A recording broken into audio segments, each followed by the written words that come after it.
un cuadro de intoxicación alimentaria o alimenticia, ¿ya? Ahora, las diarreas pueden ser causadas por diversos agentes, por ejemplo, agentes infecciosos, toxinas, fármacos, la misma ansiedad y distintos tipos de enfermedades crónicas que pueden causar diarrea, ¿ya? Entonces, vamos a quedar de que la diarrea es un aumento en la frecuencia y una pérdida en la consistencia de las heces. Es aguda cuando ocurre dentro de 3 días consecutivos y que consiste en 3 o más evacuaciones líquidas por día. Y posteriormente, a las 15 días o más tiempo, o semanas, digamos 4 semanas, entraría ya al cuadro de una diarrea de tipo crónica, ¿ya? Entonces, aguda es la definición que hemos hecho, y crónica, que es causada generalmente por enfermedades inflamatorias, como la enfermedad de Crohn, o una enfermedad inflamatoria crónica, o el síndrome de intestino irritable, o la colitis ulcerativa, que pueden llevar a diarreas crónicas, ¿no? Y generalmente las diarreas agudas son causadas por infecciones, ¿ya? Como hemos dicho hace un ratito.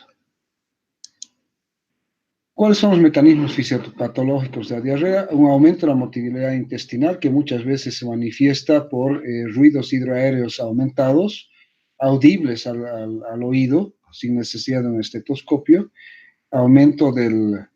Este aumento de la motilidad intestinal puede llevar a dolor de tipo cólico. ¿Cuál es el dolor de tipo cólico? Aquel que viene y va, y que está relacionado con un aumento de la motilidad intestinal, aumento de la secreción intestinal, fundamentalmente de líquidos, o sea, agua, alteraciones en la absorción también de los líquidos, y un proceso inflamatorio de la mucosa gastrointestinal. Ahora, no todas las diarreas de tipo infeccioso, por ejemplo, agudas, van a provocar un proceso inflamatorio de la mucosa. Algunas sí, otras no. Entonces, cuando generalmente los agentes patógenos invaden la mucosa intestinal, es cuando existen otros síntomas, además de las heces líquidas, que pueden ser, esta invasión de la mucosa intestinal puede cursar con fiebre, malestar general, ¿no? Falta de apetito, que eso ya en la presencia de moco y o sangre en las heces nos indica que ha habido una invasión de la mucosa. Bien, los antidiarreicos se usan para prevenir posibles complicaciones derivadas de los estados diarreicos, como deshidratación y pérdida de electrolitos. Pero aquí tenemos que tener muchísimo cuidado. Muchísimo cuidado, ¿por qué? Porque normalmente las diarreas comunes, banales, inclusive las diarreas bacterianas, son autolimitadas en función al tiempo.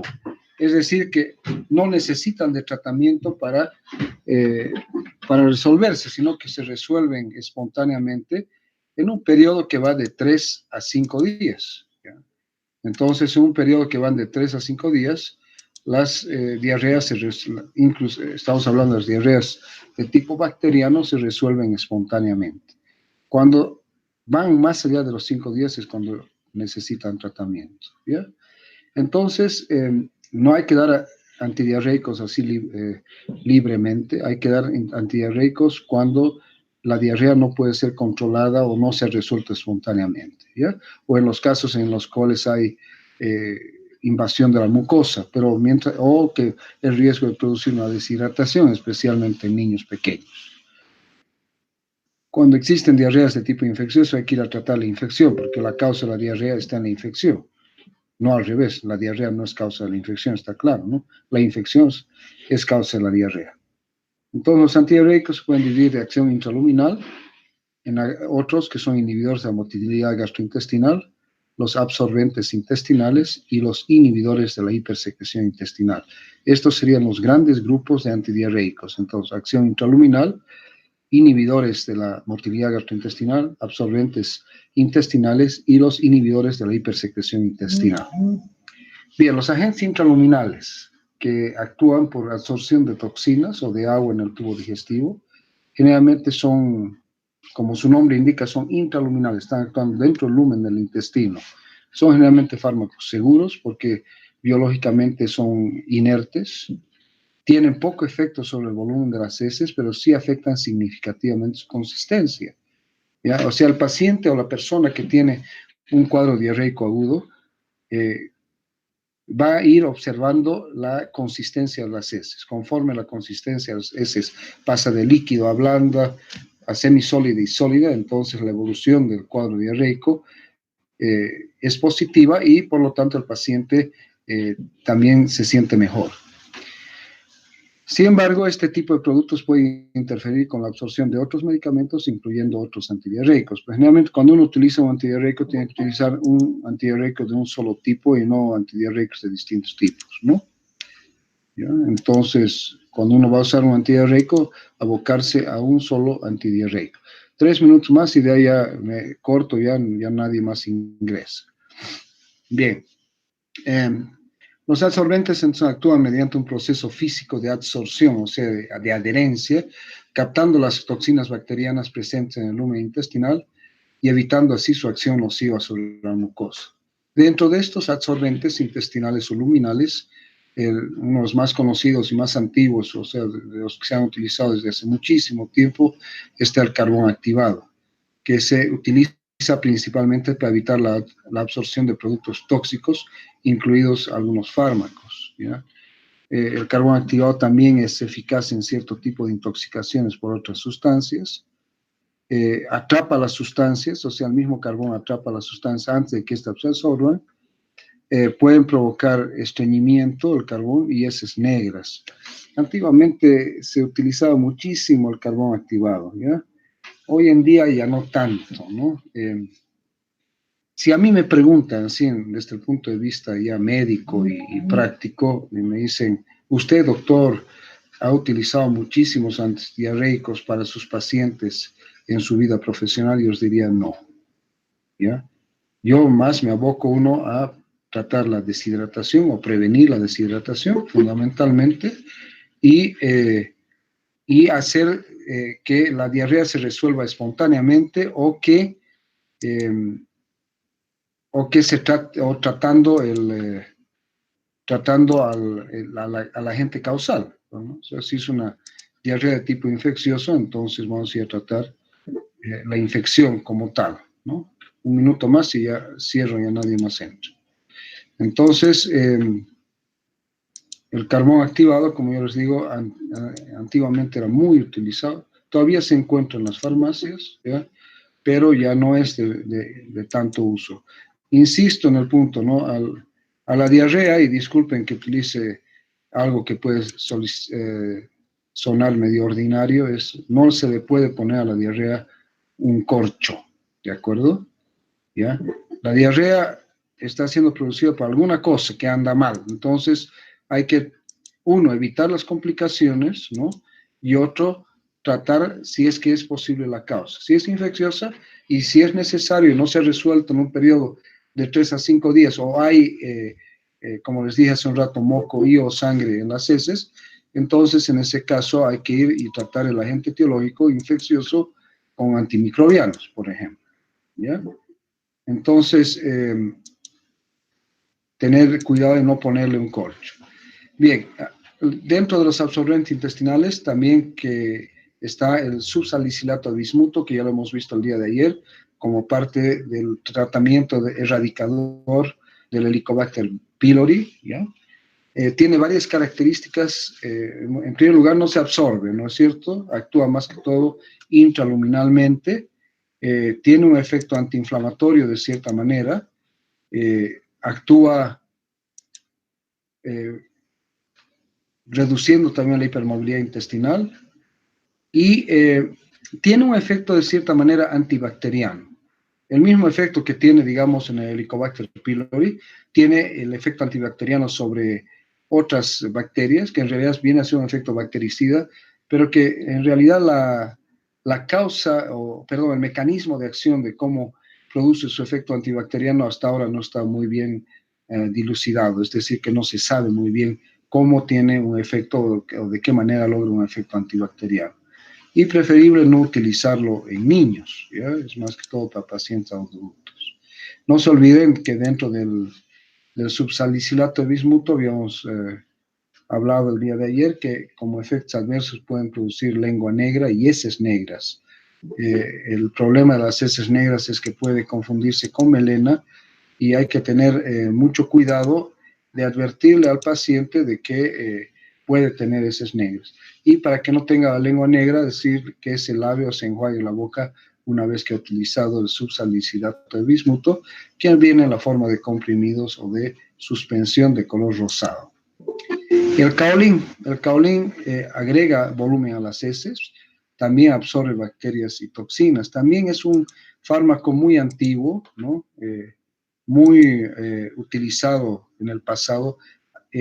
Continúan habiendo productos en el mercado que contienen caolín. Y hay otra combinación de caolín con pectina que también reduce la absorción de fármacos, ¿ya? Esto generalmente, el caolín puede venir en comprimidos, pero muchas veces viene en forma líquida. Se administran 30 ml, después 15 ml, después de cada evacuación sin consistencia. Es decir, por cada deposición líquida, por cada diarrea que tenga la persona, entre comillas, debe tomar inicialmente 30 ml y después 15 ml por cada deposición líquida hasta que se corte la diarrea. Efectos adversos, náuseas, vómito, mareo, somnolencia y estreñimiento. Un efecto adverso de la mayor parte de los antidiarreicos, si se utilizan por varios días, es la constipación o el estreñimiento, o sea, lo opuesto, ¿no es cierto? Bien, inhibidores de la sección intestinal reducen la secreción de agua y electrolitos por el epitelio intestinal. Dentro de esto están los opiáceos, la somatostatina y análogos como el ocreótido y el lanreótido, que son fármacos que los vamos a ver posteriormente. Bien, ¿qué hacen los inhibidores de la motilidad intestinal? Producen una inhibición del peristaltismo. Este es un efecto típico de los opioides, por ejemplo, con lo cual aumenta la absorción de agua al quedar retenido el alimento en el tracto intestinal. No se olvide que en un cuadro diarreico hay dos componentes importantes. Un aumento de la motilidad, o sea, un aumento en la frecuencia de los movimientos intestinales y un aumento de la cantidad de líquido intraluminal. Entonces, estos inhiben el peristaltismo, aumentan el tono intestinal, disminuyen la actividad propulsora, ¿no?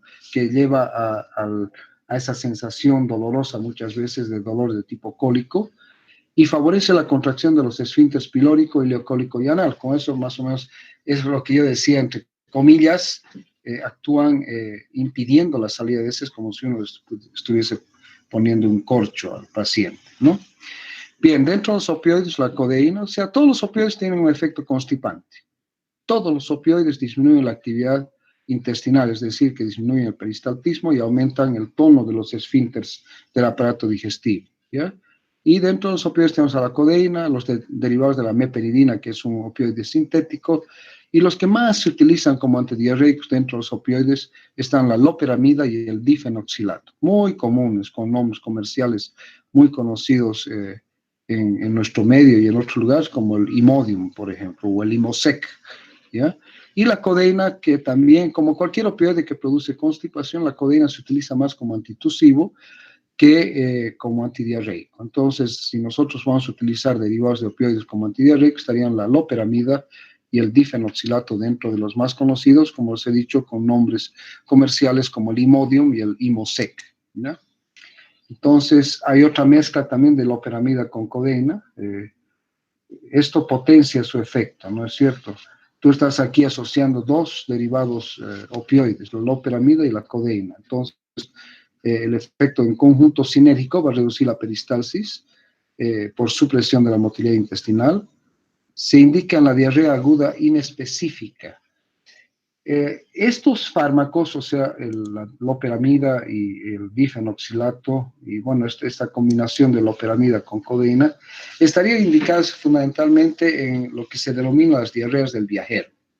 ¿Ya? El gringo que viene a Bolivia y el boliviano que va a París puede tener diarrea del viajero, ¿no es cierto? Estamos dejando de lado las diarreas infecciosas. Estamos hablando de que la diarrea por cambios en sus hábitos, por el viaje, por el estrés, por lo que sea. Y se utiliza bastante en pacientes que presentan una diarrea aguda inespecífica. Por ejemplo, tienen que viajar en un viaje de avión que dura 12 horas o un viaje de flota a Santa Cruz, que también dura 12 horas y no tiene baño, ¿me entiende?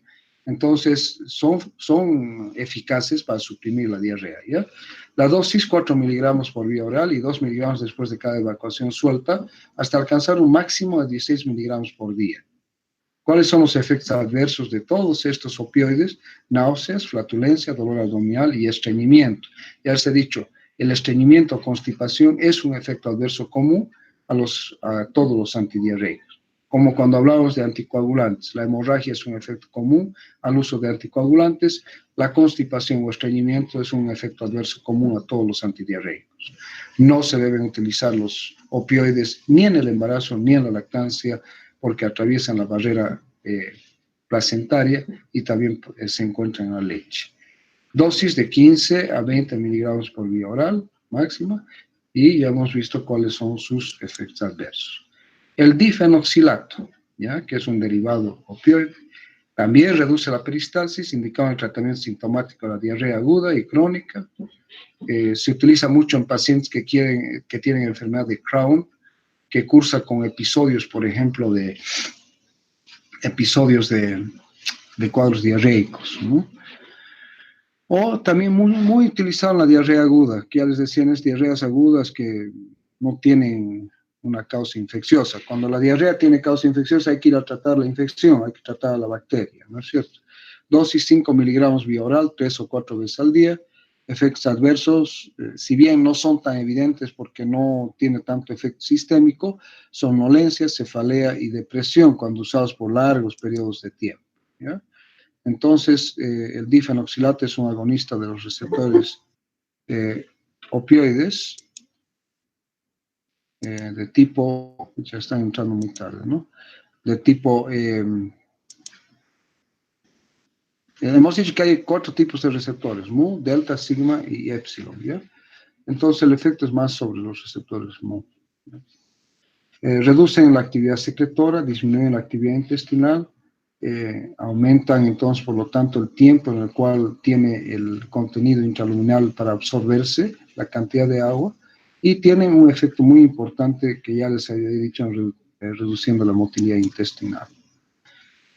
Bien, bueno, entonces volvemos a la definición que hemos dicho: diarrea es la expulsión de heces no formadas o líquidas, con aumento en la frecuencia de defecación más de 200 gramos por día, o 3 o más deposiciones líquidas por 3 o más días consecutivos, que es lo que yo les decía, ¿no?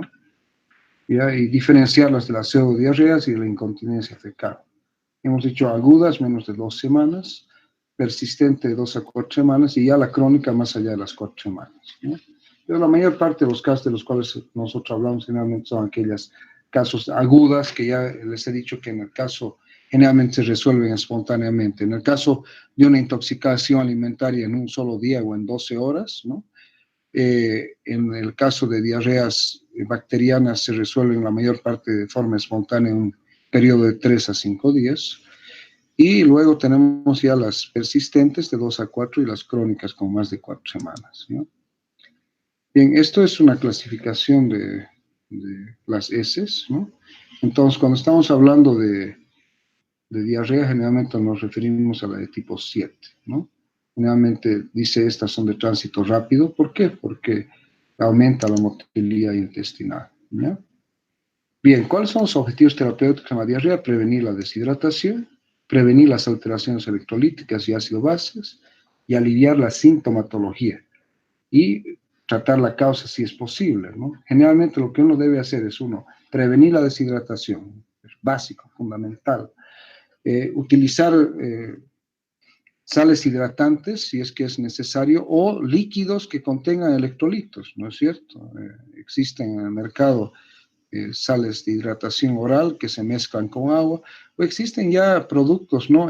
Que ya electrolitos como el Gatorade, el Powerade, ¿no? Algunas aguas minerales que también sirven, siempre que no tengan contenido de azúcar, ¿no? Pueden tener sustitutos de azúcar, pero no contenido de azúcar, ¿no? Entonces, nuestro objetivo es fundamental: aliviar la deshidratación, ¿no? Prevenir las alteraciones electrolíticas, aliviar la sintomatología, el dolor y las deposiciones líquidas, y en el caso de las diarreas de tipo infeccioso, fundamentalmente tratar la causa. Y lo que yo les decía, no necesariamente el objetivo tiene que ser detener la diarrea a toda costa, ¿no?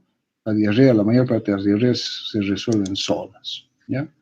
Bien, las diarreas agudas infecciosas, generalmente el diagnóstico es de tipo clínico y se toma como base la etiología más común, ¿ya? Generalmente estas diarreas agudas infecciosas se deben son de origen bacteriano, en el 58%, y dentro de las bacterias, las más comunes son, aquí nos faltaba, bueno, Salmonella, Campylobacter, ¿no? Shigella, Yersinia, y nos faltaría la Escherichia coli también como causa de las diarreas bacterianas. Y dentro de las parasitarias, la Giardia y también las amebas, ¿ya? Entonces, las bacterianas, hemos dicho, Escherichia coli, Salmonella, Campylobacter, también Shigella y también Yersinia, ¿ya? Pero estas son las causas más comunes, 58% de las infecciosas, ¿no? El 23% de origen parasitario, fundamentalmente dos agentes etiológicos, ameba y Giardia lamblia. Ambas, tanto las amebas como las giardias, en su forma trofozoítica.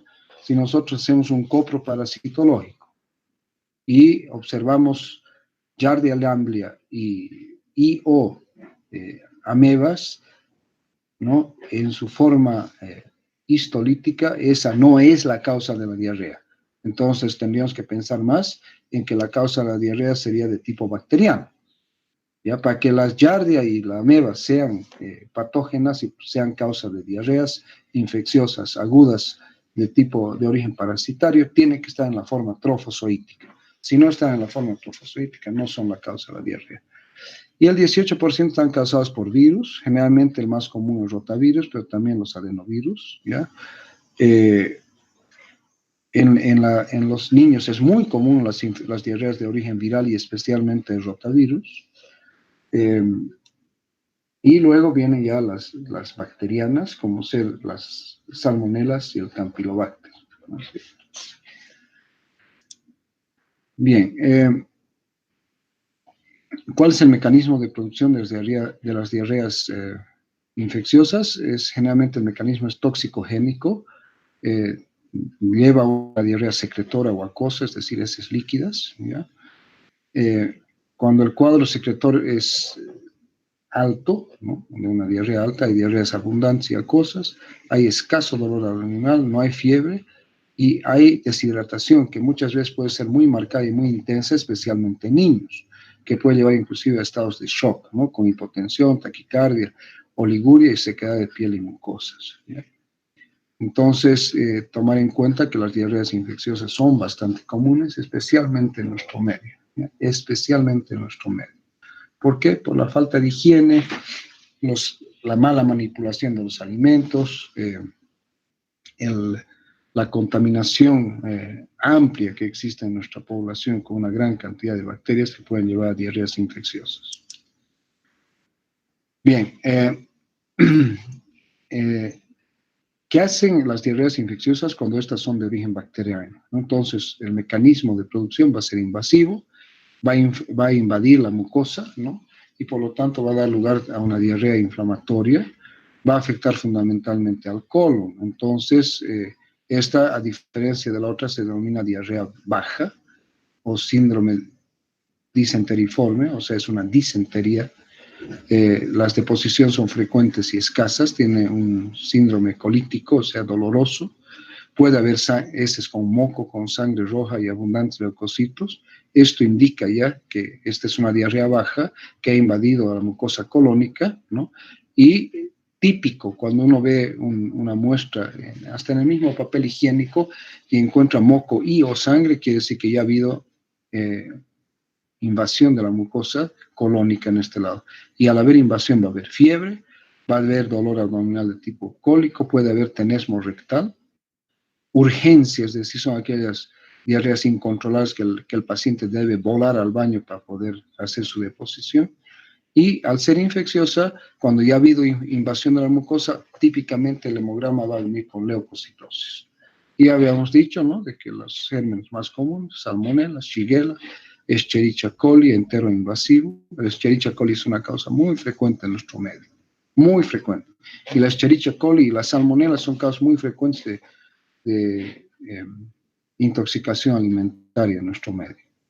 También los Vibrio parahemolyticus, la Yersinia enterocolítica, el Campylobacter y también la Entamoeba histolítica, pero en su forma trofozoítica, ¿no? No en la forma quística. No se olviden que si encontramos un copro parasitológico Entamoeba histolítica en su forma quística, esa no es la causa de la diarrea.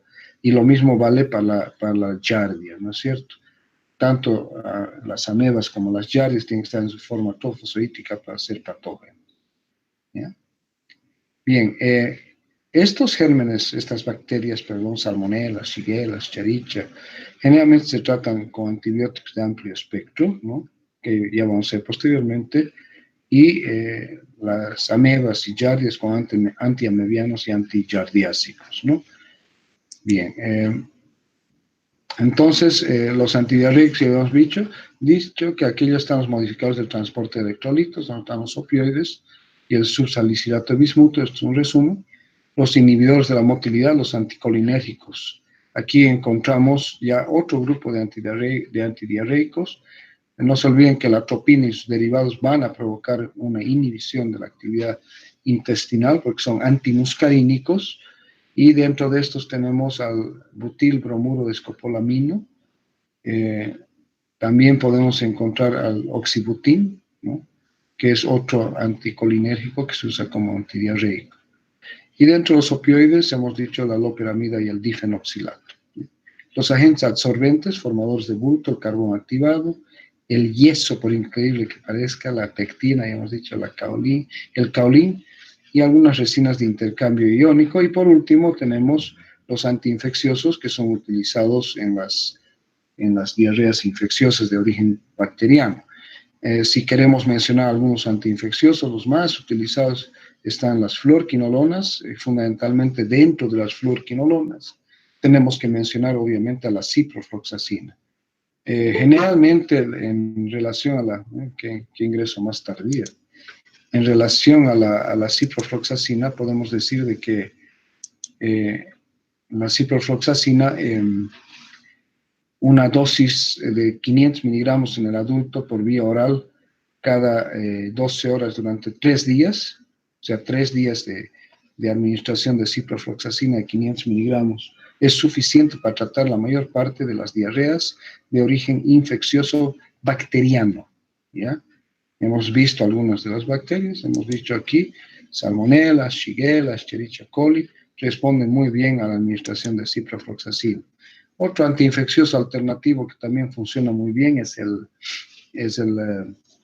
sulfamethoxazol trimetoprim, combinación de una sulfa con el trimetoprim, que se conoce con el nombre de cotrimoxazol, más comúnmente, a dosis que varían de 400 a 800 por 80 a 160 de trimetoprim en un solo comprimido, también por vía oral cada 12 horas, y también durante un periodo de 3 días, que es suficiente para tratar aquellas diarreas infecciosas de tipo bacteriano, ¿ya? Y insisto, que aún en las diarreas infecciosas de tipo bacteriano, la mayor parte se resuelven espontáneamente en un periodo que va de 3 a 5 días. ¿Ya? En eso no tenemos que olvidarnos eso, ¿de acuerdo? Y el tratamiento en ese caso, a no ser de que la bacteria haya invadido la mucosa colónica, ¿no? Cuando ha invadido, ya hemos dicho, vamos a encontrar moco y o sangre en las heces, y vamos a tener fiebre, malestar general, ¿no?, dolor abdominal, etc. Bien. Entonces, dentro de los apuntes terapéuticos, importancia en el tratamiento de las diarreas, reposición de líquidos y electrolitos, diferenciar si la diarrea es leve o intensa por vía oral. Si es intensa en niños, en ancianos y en lactantes, fundamentalmente en ancianos y lactantes, la vía de reposición de líquidos y electrolitos debe ser necesariamente la vía parenteral. ¿Ya? Los antiespasmódicos están contraindicados en las disenterías, ¿no? Y hemos dicho que las disenterías generalmente son las diarreas que tienen cantidad de líquido y que afectan más al al intestino bajo, ¿no es cierto? Al aparato digestivo bajo. Antidiarreicos no usar en inmunodeprimidos porque pueden llevar a encefalopatía. Y la antibiótico-terapia debe ser, o generalmente no es que debe ser, sino que el tiempo, ¿no?, nos orienta a que esta generalmente es de tipo empírica, ¿ya? Y generalmente se utiliza, ya se ha dicho, cuando hay invasión de la mucosa, que ya les he dicho, tiene moco y o sangre en las heces, fiebre, malestar general, etcétera, etcétera, ¿ya?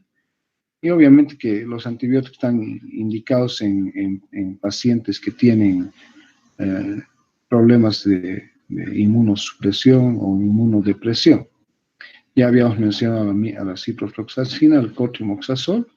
Ya hemos dicho la cipro 500 vía oral cada 12 horas por 3 días. El cotrimoxazol también 800 a 160 miligramos cada 12 horas o 400 por sobre 80 miligramos de 800 es de sulfamethoxazol, 160 de trimethoprim, o puede ser también 400 por 80 miligramos de trimethoprim, también cada 12 horas por 3 días. Esta formulación de 800 por 160 es la formulación fuerte del cotrimoxazol. A veces en el tratamiento de las diarreas es necesario solamente recurrir a la dosis habitual, que es 400 miligramos de sulfamethoxazol por 80 de trimethoprim cada 12 horas por 3 días, ¿ya? Fíjense que estos son los más utilizados. Y el metronidazol, 250 miligramos cada 6 horas durante 7 días, ¿ya? El metronidazol tiene muchos efectos adversos, pero también se puede utilizar, ¿ya? Bien, este es un cuadrito entonces de los antibióticos, ya hemos mencionado algunos.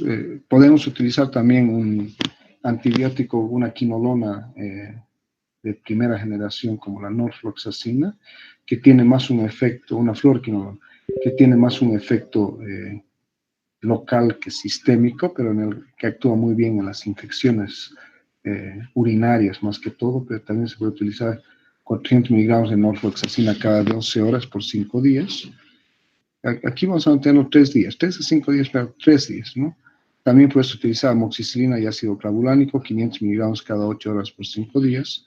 Y habíamos mencionado el cotrimoxazol. El problema es que a veces la amoxicilina es muy mal tolerada a nivel digestivo, con meteorismo, flatulencia, dolor abdominal. Entonces, yo insisto, de aquí me quedaría con la cipro y el cotrimoxazol y tal vez como alternativa el metronidazol, ¿ya? Y fíjense que para Shigella es lo mismo, para Salmonella lo mismo, para Escherichia coli también lo mismo, ¿ya? Lo mismo.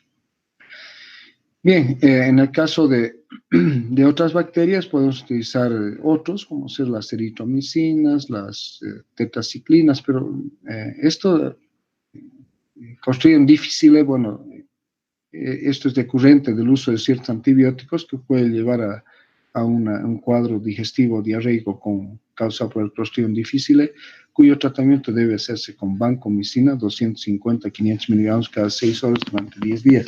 Es difícil de tratar el Clostridium difficile, ¿ya?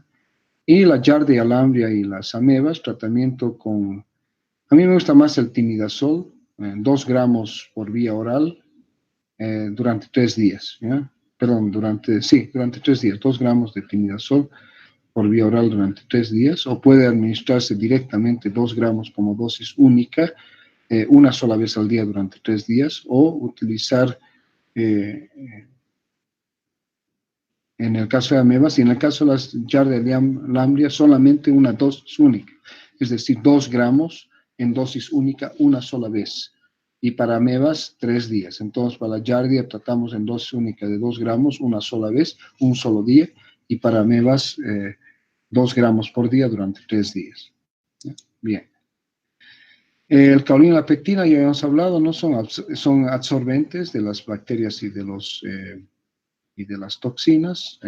Son absorbentes no específicos, no tienen efecto sobre la pérdida neta de agua o cloruro de sodio.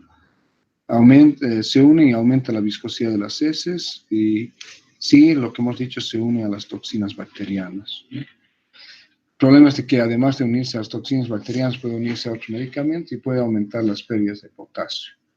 Ya hemos dicho 1 a 2 dosis después de cada deposición, al máximo hasta 12 dosis por día, ¿ya? Bien. Aquí estamos con los antidiarreicos antimuscarínicos. La butiliosina o escopolamina es antimuscarínico, actúa sobre los receptores colinérgicos viscerales, generalmente en los receptores M3. Es un potente relajante del músculo liso, tiene un efecto inhibitorio de la motilidad intestinal y un aumento de la continencia de los esfínteres, ¿no? Entonces, generalmente están indicados en cólicos abdominales, producidos ya sea por constipación, por diarrea, en el colon irritable, con exceso de aire. Otras indicaciones en la dismenorrea o la enuresis, que es las micciones nocturnas en la cama.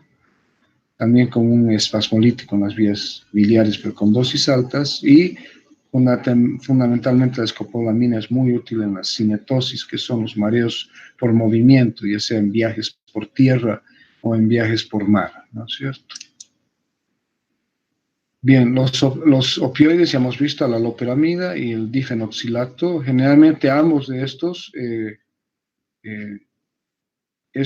tienen un efecto antidiarreico bueno, se debe utilizar en las diarreas no infecciosas y también en ciertas diarreas o cuadros crónicos que cursan con ciclos o crisis diarreicas, como en el caso de la enfermedad de Crohn. ¿Ya? La loperamida no produce adicción y dependencia, y el difenoxilato sí, cuando se usa en forma prolongada puede llevar a dependencia. Pero generalmente, como se utilizan por tiempos más cortos, ¿ya? Su efecto antidiarreico es bueno, no llevan a la dependencia en general, y son más que todo utilizados en cuadros diarreicos agudos, cuando uno está muy incómodo con la diarrea o tiene que viajar, o también cuadros diarreicos crónicos, como aquellos que se presentan en la enfermedad de Crohn durante las crisis o ciclos diarreicos de la enfermedad de Crohn. Entonces hemos visto de estos que la loperamida disminuye el tránsito intestinal, por lo tanto reduce la secreción de agua y electrolitos y aumenta la absorción de agua y sales al reducir el tránsito intestinal y aumentar la continencia de los esfínteres, ¿ya? Y van a producir boca seca, náusea, distensión abdominal, constipación, flatulencia, puede haber vómitos. Todos los opioides producen depresión del sistema nervioso central.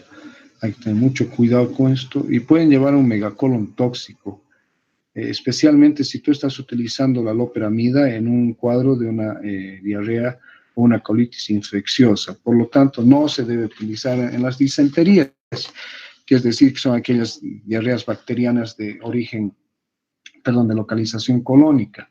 Por eso yo les digo claramente, a las diarreas no hay que ponerles un corcho, ¿ya? Hay que tratar y prevenir la deshidratación y hay que tratar en lo fundamental la causa, ¿no es cierto? ¿Ya?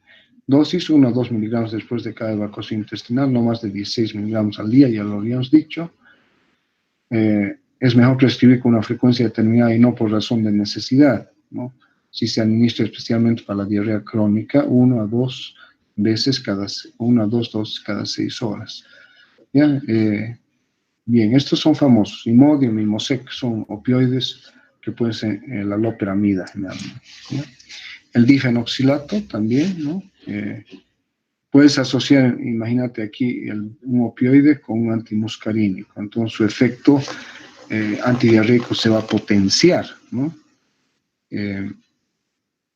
Entonces, pueden utilizarse obviamente en forma separada, ¿no? Pero el famoso Lomotil, ¿ya? Esto es muy famoso, este nombre antidiarreico en Estados Unidos, ¿ya? Ustedes saben que en Estados Unidos se maneja más por nombres comerciales, ya que el paracetamol se conoce como Tylenol, el ibuprofeno como Advil, ¿no? Y este antidiarreico, que es el difenoxilato, muy conocido en Estados Unidos como Lomotil, ¿ya? Bien, ¿cómo actúa el difenoxilato? Se metaboliza ácido difenoxílico, ¿ya? Tiene un efecto máximo a las 2 horas, una vida media bastante larga, de 12 a 14 horas. actúa y se elimina principalmente por vía fecal.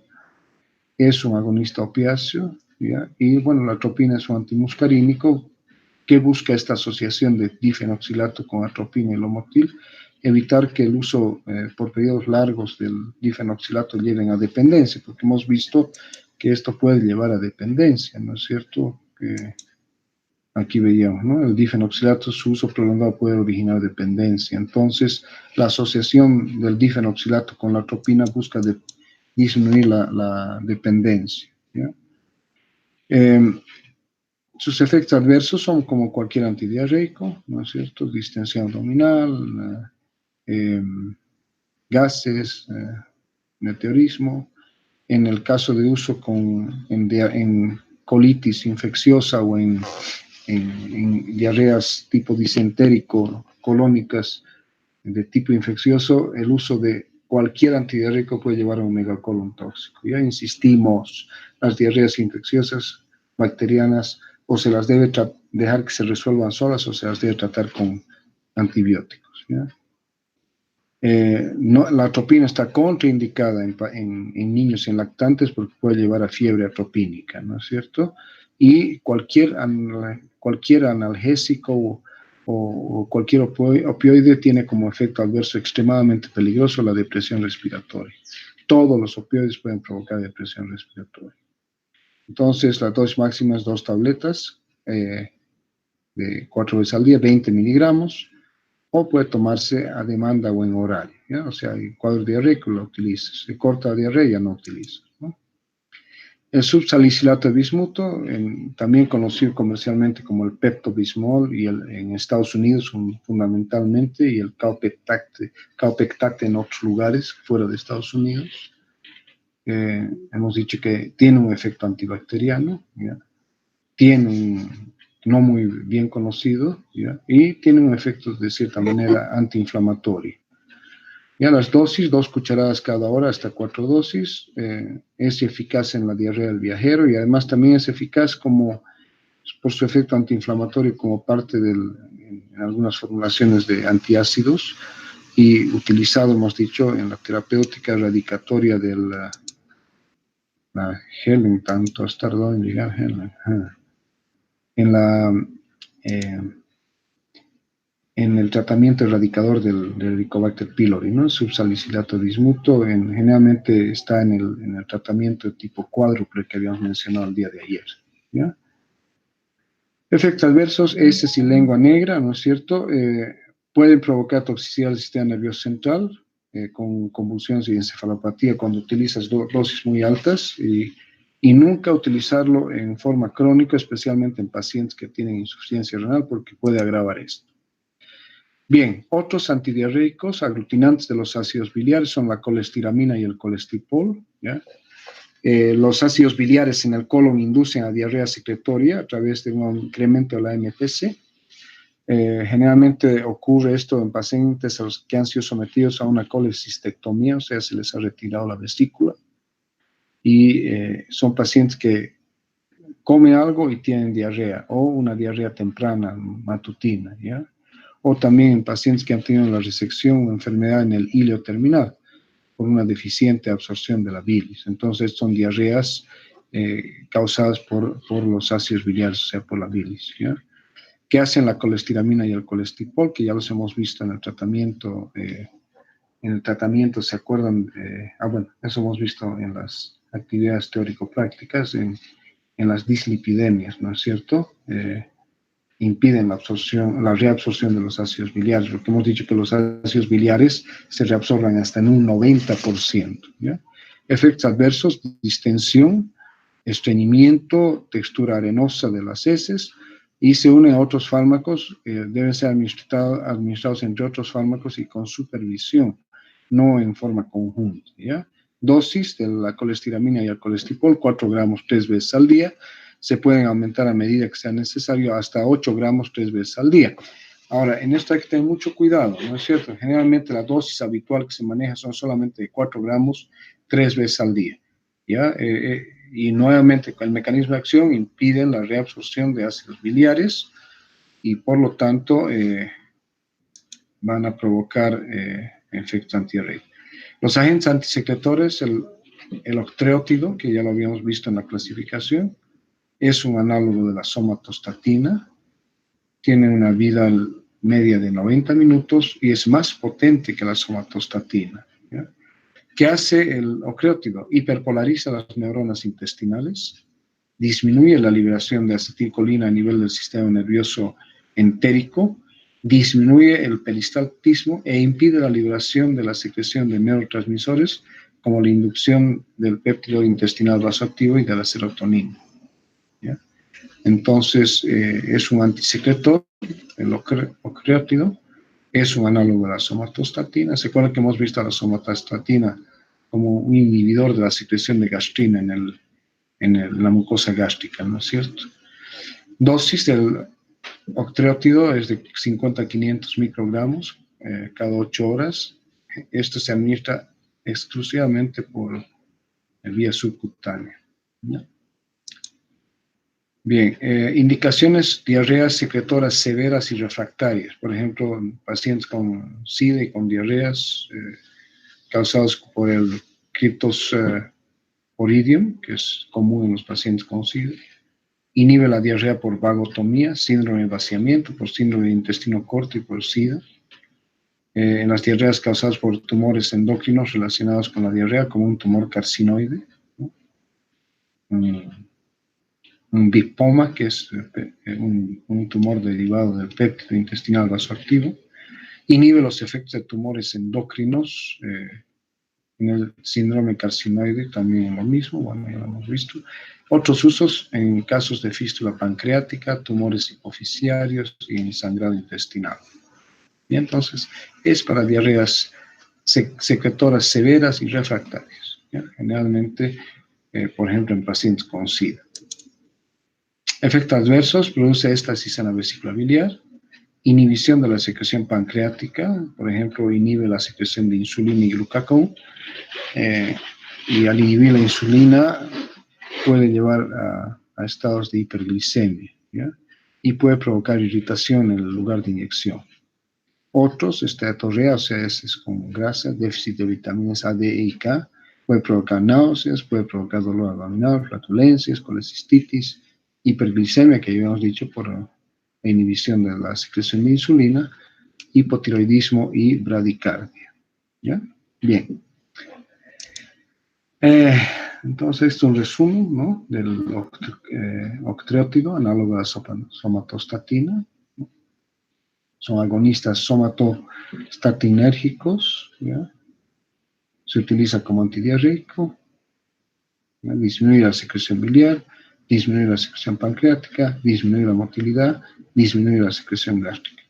Indicaciones: hemos dicho diarreas secretoras severas, tumores endocrinos digestivos como el tumor carcinoide, hemorragias gastrointestinales. Y las dosis: 0,25 miligramos vía subcutánea 3 veces al día. Entonces, esto es de administración ya técnicamente hablando en ambientes hospitalarios. Ya no se utiliza habitualmente en el paciente ambulatorio, a no ser de que se lo utilice en forma adecuada por vía subcutánea, ¿no? Entonces, son pacientes que se habitúan y que se los entrena a utilizar este octreótido por vía subcutánea.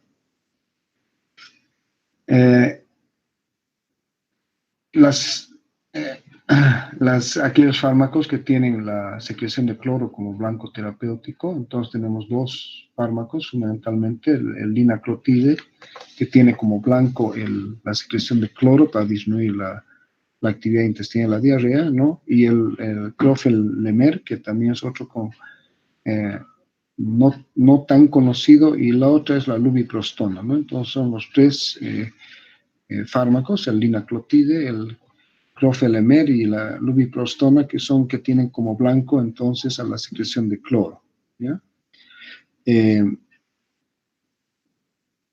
Vamos a seguir viéndolos bien. Entonces el crofelemer, ¿no?, es un proantocianida oligomérica que tiene un nuevo mecanismo de acción antisecretorio bien documentado, que bloquea la secreción de iones de cloruro a través del canal de cloro, ¿ya? En el regulador transmembrana en la fibrosis cística, ¿ya? Por lo tanto, lleva a una normalización en el flujo de agua en el intestino. Se lo utiliza como tratamiento de la diarrea y para evitar que se produzca deshidratación, porque está actuando directamente en el canal de cloro. Por lo tanto, proporciona un importante alivio para varias indicaciones gastrointestinales. Son nuevos fármacos, ¿no es cierto? Su mecanismo de acción enfoca un nuevo enfoque para manejar la diarrea sin el riesgo de resistencia a los antibióticos, ¿ya? Pero esto va a actuar fundamentalmente en la parte de deshidratación causada por los cuadros diarreicos, ¿ya? Bien, entonces con eso terminaríamos la parte de diarreas y ahora tenemos ya una parte que va a corresponder al síndrome de intestino irritable. El síndrome del intestino irritable es como un volcán, como ven ahí, ¿no? Hay otros slides que van a ver un individuo que tiene un volcán dentro de la región abdominal, ¿no? Entonces, este volcán es una forma de explicar lo que es un intestino irritable y lo que es el síndrome del intestino irritable. Bien, el síndrome de intestino irritable está relacionado con episodios recurrentes de disconfort abdominal que cursan con dolor, meteorismo, distensión abdominal, cólicos, o sea, dolor abdominal tipo cólico, y diarrea y o constipación. ¿Ya? Entonces vamos a encontrar síndrome de intestino irritable que curse con diarrea, o vamos a encontrar síndrome de intestino irritable que curse con constipación, o vamos a encontrar síndrome de intestino irritable que curse con diarrea y constipación, es decir, periodos cíclicos de diarrea y constipación, ¿ya? Entonces, es un trastorno digestivo caracterizado por la alteración del hábito intestinal y dolor abdominal continuo, o sea, diario, ¿no? En ausencia de anormalidades digestivas estructurales. Se hace una colonoscopia y no se encuentra nada. Y el paciente generalmente afecta a mujeres con mucho mayor frecuencia. Generalmente se queja, estoy llena de gases, mi estómago está hinchado, así, palabras esas, ¿no es cierto? Tengo dolor, ¿ya? Cualquier cosa que como me hace doler. Y a veces hay que hacer un diagnóstico diferencial con otras enfermedades digestivas, por ejemplo, con intolerancia al gluten, porque la intolerancia al gluten a veces tiene la misma sintomatología cuando el paciente ingiere alimentos que contienen gluten, ¿no? Puede ocurrir a cualquier edad, pero a menudo comienza en la adolescencia o a principios de la vida adulta. Es característico verlo también en mujeres jóvenes, ¿ya? Eso es decir, es más común en mujeres que en hombres. Creo que ya podemos pasar a la presentación grande, ¿ya? Entonces, es más común en mujeres y es más común en mujeres jóvenes, ¿ya? El síndrome del intestino irritable. Fíjense que ya fue descrito en el año 1771. El 50% de los pacientes son menores de 35 años de edad. Generalmente, la mayor parte de los pacientes son mujeres y son mujeres jóvenes. 70% están asintomáticos después de 5 años del cuadro.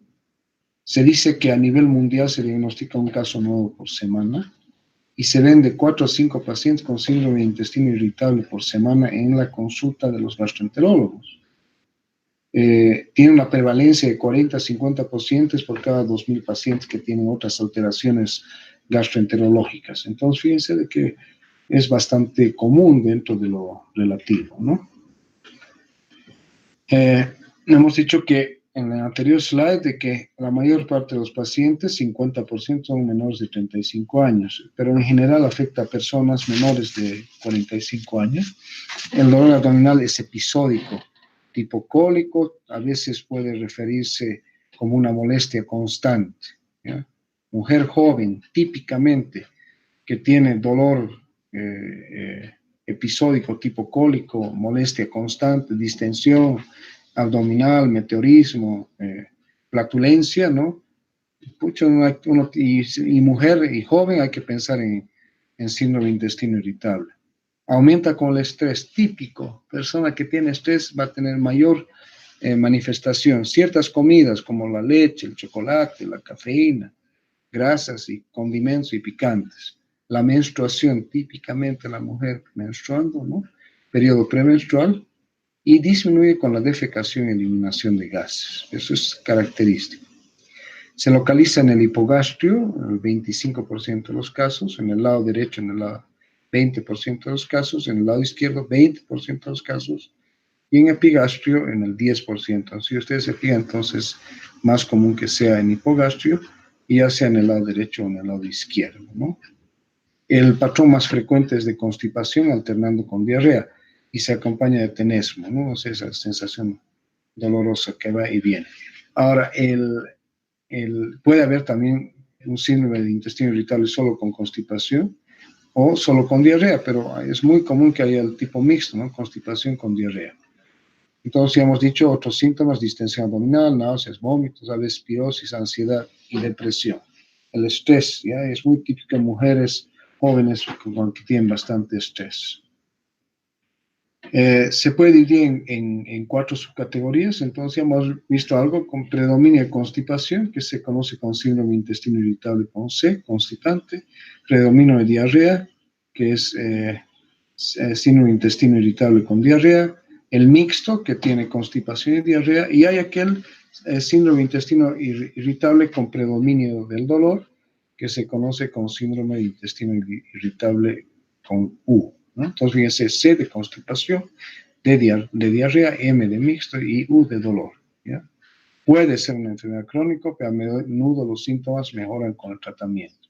¿Cuáles son las complicaciones? Deshidratación, desnutrición y depresión. Este punto de depresión es muy importante tomar en cuenta, ¿ya? La mujer joven que padece esto y está todo el tiempo con esa molestia digestiva y dolor abdominal y distensión y flatulencia, muchas veces se deprime por este cuadro. Ya hemos dicho que no tiene un daño estructural evidente, ¿no? Bien. Entonces, fíjense que este cuadrito es muy interesante porque hay una sobreposición en desórdenes comunes, ¿no? Entonces, ustedes ven ahí, hay dispepsia en algunos casos, constipación crónica, enfermedad por reflujo gastroesofágico y el síndrome del intestino irritable. Y en todos ellos, fíjense: flatulencia, constipación, dolor abdominal, regurgitación, pirosis, malestar eructo, que esos son los desórdenes comunes que afectan al aparato digestivo.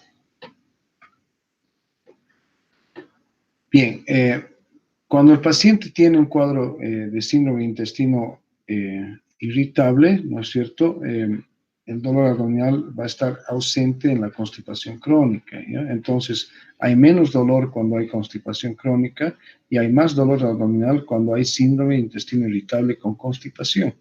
Entonces, esto nos permite a veces hacer un diagnóstico diferencial. Paciente con constipación crónica tiene un cuadro de síndrome de intestino irritable. Si es que no hay dolor, entonces no es síndrome de intestino irritable. Si hay dolor, hay constipación y dolor, es probablemente un síndrome de intestino irritable, ¿ya? Entonces, eso nos permite hacer un diagnóstico diferencial. Bien, el manejo no farmacológico: dieta libre de irritantes, es decir, no comer comida muy condimentada, ¿no? Dieta con alto contenido de fibra.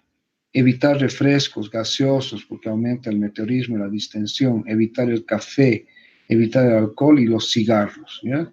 Evitar cualquier alimento que genere gases, por ejemplo, la ingestión de porotos, de lentejas, ¿no?, que tienen, o de ciertas verduras, como pueden ser algunos vegetales como el brócoli, que pueden generar gases.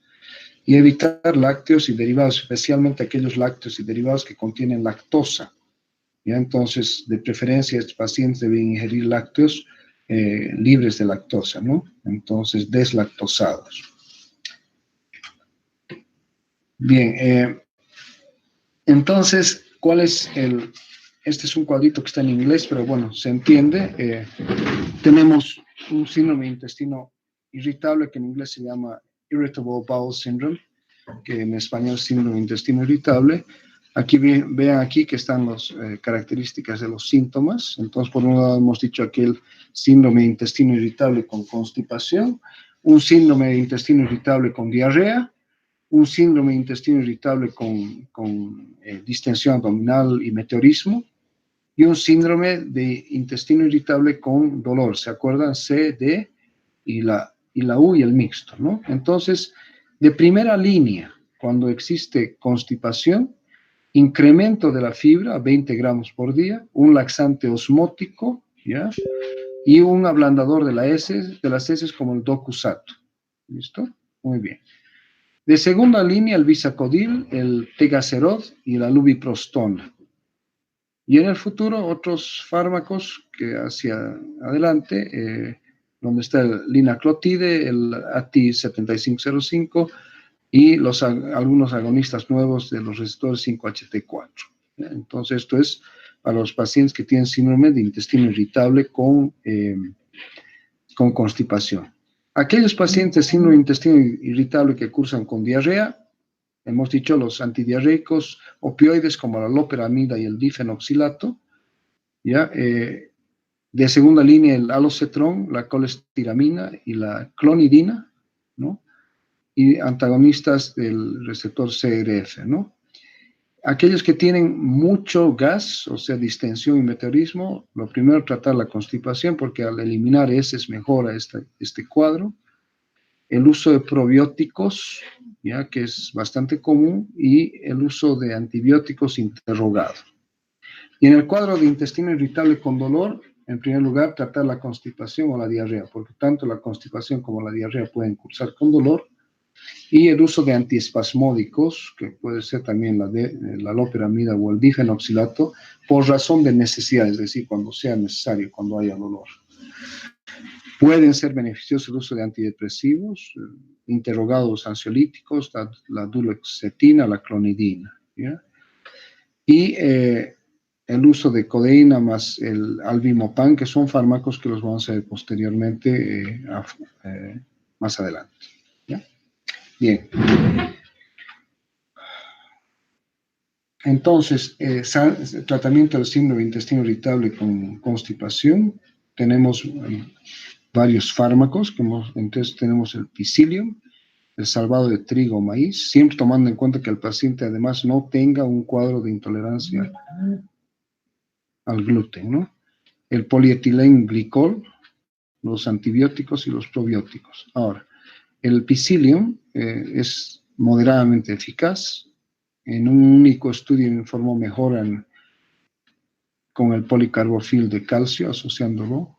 El salvado de trigo o maíz no es más eficaz que un placebo para el alivio de los síntomas globales del síndrome de intestino irritable y no está recomendado para uso rutinario. Aquí hay que tener muchísimo cuidado nuevamente con la intolerancia al gluten. El uso del polietilenglicol mejora la frecuencia, pero no disminuye el dolor abdominal, ¿ya?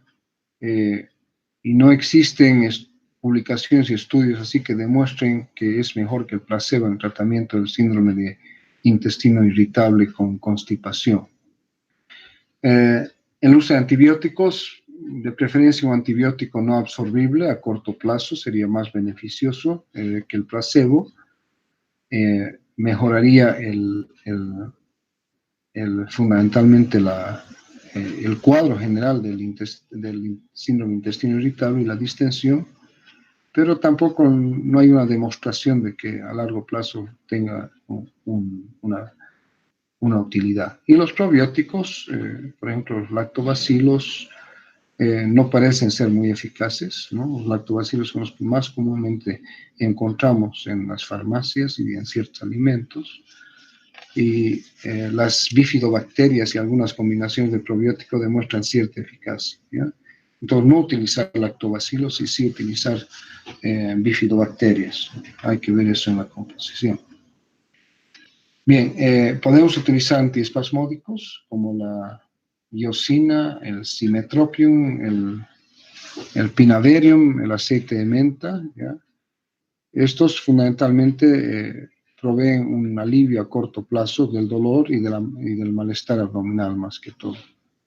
Pero a largo plazo no hay una demostración así evidente de que funcionen y tampoco en relación a su seguridad. El lubiprostone, la utilización de 8 microgramos 2 veces al día es más efectiva que un placebo en aliviar los síntomas globales. Entonces el lubiprostone sí puede tener cierto beneficio en relación a mejorar los síntomas globales, como hemos dicho, malestar digestivo, distensión abdominal, dolor, ¿no? Y constipación. El uso de antidepresivos tricíclicos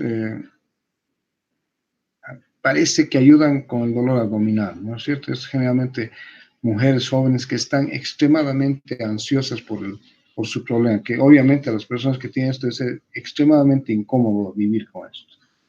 El uso de antidepresivos es limitado porque todos los antidepresivos tricíclicos tienen efectos adversos y el problema es de que ellos pueden empeorar la constipación, entonces tendría un efecto contrario a lo que queremos lograr. La psicoterapia, bien, podría ser una ayuda y una alternativa a los antidepresivos tricíclicos, ¿no? Puede funcionar en ciertas mujeres que son extremadamente ansiosas, extremadamente estresadas, ¿no? Bien, el tratamiento del síndrome de intestino irritable con diarrea, el uso de fibra, aquí, bueno, esto es un punto de controversia, ¿ya?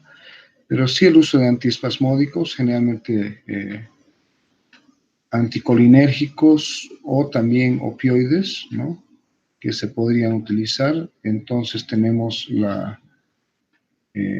dentro de los anticolinérgicos a la diclomina y a la iosiamina, ¿no? La iosiamina es la escopolamina. Se puede utilizar de diclomina 10 a 20 miligramos 4 veces al día, generalmente antes de las comidas y a la hora de acostarse. Sin embargo, un gran problema de los anticolinérgicos es la boca seca, ¿ya? La boca seca es bastante incómoda, ¿ya? La iosiamina viene por vía sublingual de efecto inmediato. Tal vez esta es una ventaja, ¿no? Y se puede utilizar a razón de, a veces de necesidad, cuando hay mucha incomodidad, ¿no? Entonces, o mucha diarrea. Y existe otra forma que se administra una sola vez al día, que es la forma de liberación controlada. La ventaja, ¿no?, de estas formas de presentación es de que la de efecto inmediato y la de liberación controlada facilitan la adherencia y el tratamiento de los pacientes, la aceptación por los pacientes, ¿ya? Entonces, como son antimuscarínicos, tienen un efecto relajante a nivel del aparato digestivo. Entonces, relajan el músculo liso, con esto disminuyen la motilidad intestinal y además tiene efectos sobre la frecuencia y la amplitud del peristaltismo, actuando también por no solamente en el cuadro diarreico, sino también en el cuadro doloroso, ¿no? O sea, la diclomina es bastante usada, la escopolamina también. La escopolamina también puede utilizarse en forma de un parche transdérmico para liberación prolongada. Como todo antidiarreico, estreñimiento, sequedad de la boca, lo que yo decía, visión borrosa, retención urinaria, que puede, por eso que no se debe utilizar en pacientes del sexo masculino que ya tienen, digamos, con un cuadro de síndrome de intestino irritable y que tienen retención urinaria por hiperplasia prostática. Y otro efecto adverso es la sedación. Bien, combinación de antiespasmódicos y sedantes, la belladona, que es la atropina, ¿no?, con el fenobarbital, o el clinidium y el clordiazepóxido, ¿no?, o la belladona y el butabarbital, que son fármacos que pueden tener un efecto, el fenobarbital, el butabarbital, son narcóticos, ¿no?, producen sueño. Indicaciones: fracaso del tratamiento del síndrome de intestino irritable con fibra y antiespasmódicos, pacientes con alto nivel de ansiedad, ¿no?, porque tienen un efecto, especialmente el clordiazepóxido, de sedante, y en síntomas graves, ¿no? ¿Qué hacen? Relajan el intestino, por un lado por su efecto anticolinérgico, antimuscarínico, y a través de su efecto ansiolítico y narcótico van a provocar una relajación de los pacientes. Los efectos adversos, lo que hemos dicho, ¿no?, pueden provocar constipación, estreñimiento, pueden llevar a una depresión adicional del sistema nervioso central y rara vez pueden llevar una dependencia. Eso es rara vez porque estos no son opioides, ¿no? Bien, la loperamida, que hemos dicho que es un derivado opioide, es un agonista opioide, inhibe la secreción intestinal y la peristalsis, retrasa el tránsito intestinal y permite la absorción de líquidos y electrolitos, ¿ya? O sea, hace que el contenido intestinal permanezca más tiempo en un solo lugar y con eso aumenta su absorción. Y al aumentar su absorción, no solamente se absorbe el agua, sino también los electrolitos. No tiene un efecto analgésico. Por ejemplo, la codeína sí tiene un efecto analgésico, ¿ya? Pero la loperamida no. Tiene mayor duración de acción que el difenoxilato. La loperamida no lleva a dependencia, el difenoxilato sí lleva a dependencia. En general, hemos dicho que para disminuir la potencialidad de dependencia del difenoxilato se debe administrar con un derivado atropínico. En este caso, el de loperamida no es necesario porque no lleva la dependencia, ¿ya? En general, la loperamida es segura, eficaz para el tratamiento de la diarrea, pero hay que tener cuidado en pacientes crónicos para evitar el desarrollo de un megacolon tóxico, ¿no? Especialmente si, digamos, el paciente tiene un cuadro diarreico y se sobreinfecta con alguna bacteria. Antidepresivos, cualquier antidepresivo de distintos tipos, tricíclicos y otros, la amitriptilina, la doxepina, algunos antidepresivos de primera generación, no los antidepresivos relacionados con la serotonina, ¿ya? ¿En qué caso vamos a utilizar antidepresivos? En fracaso con otros fármacos, temor a la adicción con otros fármacos, especialmente con los derivados opioides, en pacientes que sufren de insomnio decurrente o asociado a su cuadro de síndrome de intestino irritable, los pacientes que tienen aquellos pacientes que por su componente ansioso o por su componente depresivo pueden somatizar mucho, o sea, es decir, transformar su estrés y sus problemas psicológicos y transformarlos en problemas o quejas de tipo somático, ¿ya? Y a veces se puede utilizar cuando para el tratamiento se tiene que utilizar muchos antiespasmódicos y o sedantes, se puede asociar un antidepresivo que haga que se disminuya la necesidad de estos. Mecanismo de acción es desconocido, posibles efectos analgésicos centrales, posible actividad anticolinérica, ¿ya? Efectos adversos anticolinérgicos como el anterior y un letargo ocasional. Eso depende de cuál fármaco estamos usando. Antagonista de los receptores tipo 3 de la serotonina, el alocetrón fue aprobado por la FDA en el año 2000. Luego se retiró del mercado debido a los incidentes de colitis isquémica que producía. Entonces, al principio fue aprobado por la FDA para el tratamiento del síndrome de intestino irritable con predominio de diarrea en mujeres, ¿ya? Pero como aquí dice, fue aprobado inicialmente en el año 2000 y luego retirado. ¿Cómo actuaba? Producía un bloqueo de la entrada sensorial desde las células serotoninérgicas del revestimiento del intestino hacia el plexo mientérico, y por lo tanto reducía la sensibilidad intestinal a la distensión y aumentaba la capacitancia del intestino, o sea, lo hacía más tolerante, ¿ya? El problema era el estreñimiento y fundamentalmente la colitis isquémica, ¿ya? Entonces, este fue retirado, pero sí lo mencionamos como una forma o ejemplo de un antagonista de los receptores tipo 3 de la serotonina. Hay otros fármacos que están siguiendo la misma corriente, es decir, tratamiento del síndrome de intestino irritable con predominio de diarrea, ¿no? Pero sin que vayan a provocar colitis isquémica, ¿no? Otros agentes similares, entonces, están el cilancetron, que es parecido al alocetrón, es también un antagonista 5-HT3, utilizado para tratar el dolor abdominal y el malestar en el síndrome de intestino irritable, y la renzaprida, que es un agonista completo del receptor 5-HT4 y un antagonista a la vez del receptor 5-HT3. para el tratamiento del síndrome de intestino irritable con constipación. Bien, el síndrome de intestino irritable con constipación, déjenme ver un ratito en qué número de slide estamos. Estamos, un segundito, a ver. Sí, ya estamos cerquísimos. Nos faltan 4 slides más, entonces un poquito más de paciencia. Ya, entonces, el síndrome de intestino irritable con predominio de constipación, lo primero hay que tratar el estreñimiento, ¿no? O sea, tratar la constipación. Y para esto podemos utilizar fibra y agentes osmóticos, porque la constipación lleva a esa manifestación de incomodidad, de distensión, de meteorismo y de dolor. Y también podemos utilizar antidepresivos, no utilizar anticolinérgicos, ¿ya? Disculpe, antidepresivos con menos efecto anticolinérgico, ¿ya? Porque muchos de los antidepresivos tienen un efecto anticolinérgico.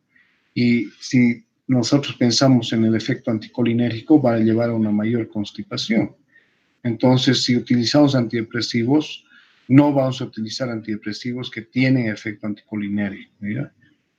Evitar los anticolinérgicos antiespasmódicos, por lo tanto, evitar el uso de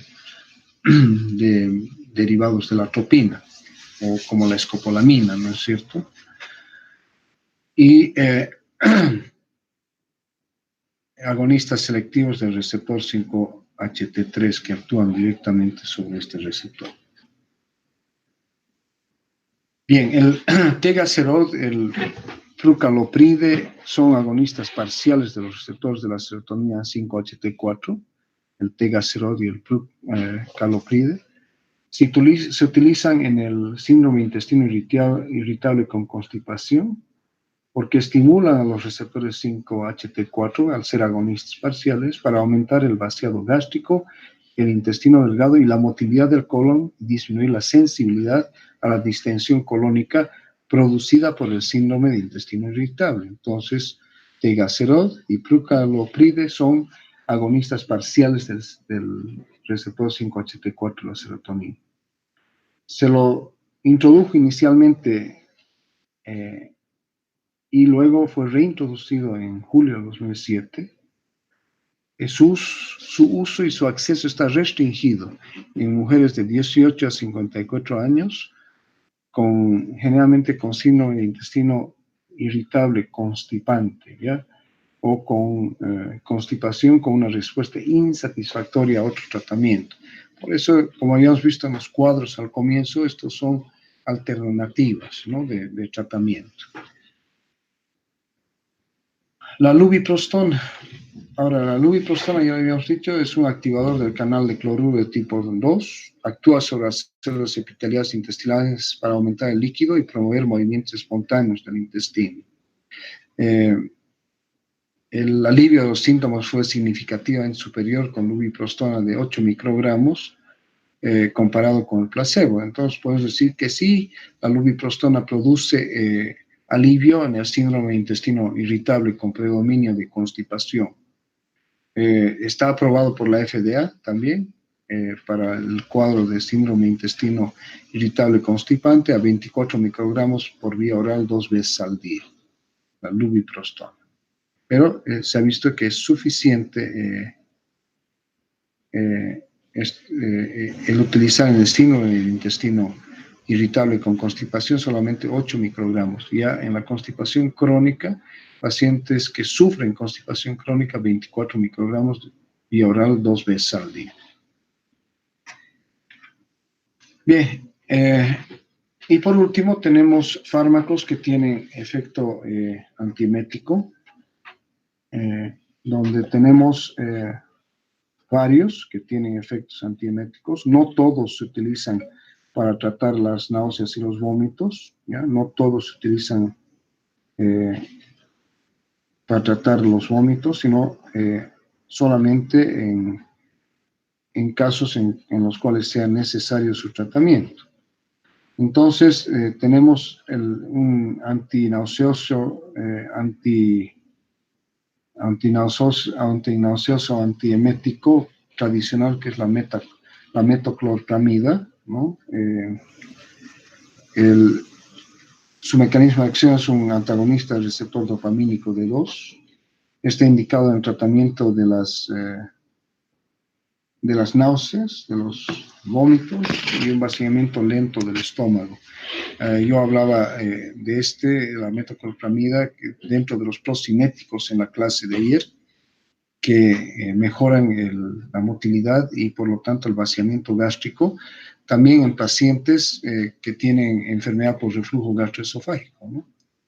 La difenhidramina es un antihistamínico H1, es un bloqueante antagonista del receptor H1, es componente de muchos antigripales, la difenhidramina y otra variante de estos antagonistas H1 como la clorfeniramina. Son bloqueantes o antagonistas del receptor H1 y son sedantes, además de eso, y además obviamente de su efecto antihistamínico. Entonces, tienen cierto efecto antinauseoso y antiemético y se los utiliza fundamentalmente en la náusea y vómitos relacionados con la cinetosis, es decir, las náuseas y los vómitos producidos por alteraciones del movimiento que llevan a sensación de desequilibrio, ya sea en los viajes por mar o en los viajes por tierra con muchas curvas, ¿no? La escopolamina ya la hemos visto hace un ratito también, que es un derivado de la atropina, es un antimuscarínico esencialmente y también es utilizado y es muy útil en las náuseas y vómitos relacionados con la cinetosis, especialmente en pacientes o en personas que van a hacer un crucero por mar que les ha costado miles de dólares y que no sería bueno que estén los primeros días afectados de náuseas, vómitos y mareos. Entonces, la escopolamina, como había mencionado hace un rato, se puede utilizar en forma de parches transdérmicos que se los coloca en la región lumbar y que tienen un efecto anticinetóxico, antinauseoso y antiemético importante en este tipo de personas. El ondansetron es un antagonista de los receptores 5-HT3, variaciones del ondansetron o derivados también el granisetron, el dolasetron y el palonosetron. ¿Ya? Todos son antagonistas del receptor 5-HT3 de la serotonina y generalmente estos no se utilizan como antieméticos o antivomitivos en cuadros comunes de náuseas y vómitos, sino generalmente en pacientes postquirúrgicos que presentan mucha náusea y mucho vómito relacionado con la anestesia, y también en pacientes que están siendo sometidos a tratamiento quimioterápico por patologías oncológicas, ¿no? Muchos de los quimioterápicos pueden producir náuseas y vómitos, a veces muy abundantes, muy molestos, y que responden muy bien al ondansetron, al granisetron, dolasetron y palonosetron. El prototipo del ondansetron. El aprepitant es un antagonista del receptor de la neurocinina 1, ¿ya? También indicado en náuseas y vómitos por quimioterapia. Variantes del aprepitant es el netupitant y el rolapitant, ¿ya? Entonces son fármacos nuevos, antagonistas del receptor de la neurocinina, útiles en náuseas y vómitos por quimioterapia. Y por último, uno que es muy común, muy utilizado, dentro de los más utilizados están la metoclopramida y la domperidona. La domperidona es un bloqueante selectivo de los receptores dopaminérgicos. Hay sin número de productos en el medio que contienen domperidona. A veces viene solo la domperidona, a veces viene asociado a enzimas digestivas, ¿ya? Para mejorar, obviamente, la digestión. Se utiliza en náuseas y vómitos de distinta etiología y también en vaciamiento lento del estómago, ¿ya? Entonces, la domperidona, igual que la metoclopramida, tienen prácticamente las mismas indicaciones. Menos efectos adversos de la domperidona, por lo tanto, muy utilizado, bastante seguro, un buen antinauseoso y un buen antiemético. Bien, por último, con esto acabamos nuestra clase. Recomendaciones para el estudiante de medicina. Esto va solamente aparte. Y esto es algo que yo siempre les digo a mis estudiantes. Lee y estudia todos los días, porque has escogido ser médico. Utiliza más la razón que la memoria, y la mayor parte de los estudiantes de medicina utilizan más la memoria, que es corta y que es frágil y que se olvidan, ¿no es cierto? Por eso que yo muchas veces, en las prácticas lo que hago es hacer razonar a los alumnos. Y les cuesta muchísimo porque el sistema de la educación boliviana los ha convertido a la mayor parte de los estudiantes en memorísticos, ¿no es cierto? Y se han olvidado de razonar. Entonces, cuando el conocimiento tiene se utiliza un razonamiento lógico, entonces perdura en el tiempo y no es frágil como la memoria. No estudie solamente para los exámenes, estudie para la vida. Quiere decir de que no digas, tengo examen de farmaco esta semana y 3 o 4 días antes te pones a estudiar farmaco, o fisiopato, lo que sea. No estudies para los exámenes, sino estudie para la vida, para tu vida profesional, para lo que tú vas a hacer una vez que seas médico. Sé tu propia competencia. No te enfoques en el resultado de los demás. Supera a ti mismo. No te quedes contento con sacar un 51. Apunta al 100, y si en esa transición de apuntar al 100 sacas 51, o sacas 80, o sacas 70, o sacas 60, siempre trata de superarte. Por eso te digo, sé tu propia competencia, no te quedes contento con poco, siempre compite contigo mismo para ser mejor. Por nada del mundo te desanimes. La universidad nos enseña a todos lecciones duras de la vida. En colegio podemos tener un rendimiento excelente, llegamos a la universidad y nos dan un mazazo, ¿no? Porque no es lo mismo. Pero no te desanimes, no te dejes desanimar con muchos elementos durante tu carrera que te pueden desanimar. Sé fuerte, enfócate en ser una persona íntegra, fuerte. Ten presente que las notas no reflejan los conocimientos, y esto es una cosa importante, ¿no es cierto? Tú sabes que has estudiado, tú sabes que te has preparado, tú sabes que eres una persona constante en tu estudio, pero puede ser que llegues a un examen parcial y en el parcial no te están evaluando. El parcial es una manera de calificarte, de ponerte una nota que es obligatoria, porque el reglamento dice, debes dar 3 parciales y un final, ¿no es cierto? Pero eso no generalmente no refleja o no siempre refleja tu conocimiento, ¿no es cierto? Tú puedes saber mucho más de que un examen te haya dado una nota y te ponga una nota que no refleja lo que tú sabes. Frecuenta los hospitales, allí es donde se forman los verdaderos médicos. Obviamente que con esta pandemia no podemos frecuentar los hospitales por razones obvias, pero nunca nos cansemos de estar en el hospital cuando vuelvan los tiempos normales. No nos pongamos horarios. Si nos tenemos que quedar en el hospital 10, 12 horas porque estamos aprendiendo, quedémonos sin reclamar. Y no olvides a tu familia. Organiza tu tiempo para disfrutar con tus seres queridos, porque no sabemos cuánto tiempo vamos a tenerlos o cuánto tiempo ellos nos van a tener. Esta pandemia también nos ha enseñado a eso, ¿no es cierto? Tenemos que valorar y disfrutar de las personas a las cuales queremos y que ellos disfruten de nosotros. Bien, entonces con esto espero que este mensaje les llegue, y con esto concluiríamos ya nuestra clase de digestivo. Veremos en qué quedamos para la siguiente semana. Como les digo, estas clases de digestivo están planificadas hasta en la siguiente semana, pero no se olviden que la siguiente semana hay un feriado, que es el día jueves. Entonces yo voy a conversar con el doctor Calvimote en relación a qué es lo que vamos a hacer el día lunes y el día martes. Y yo les hago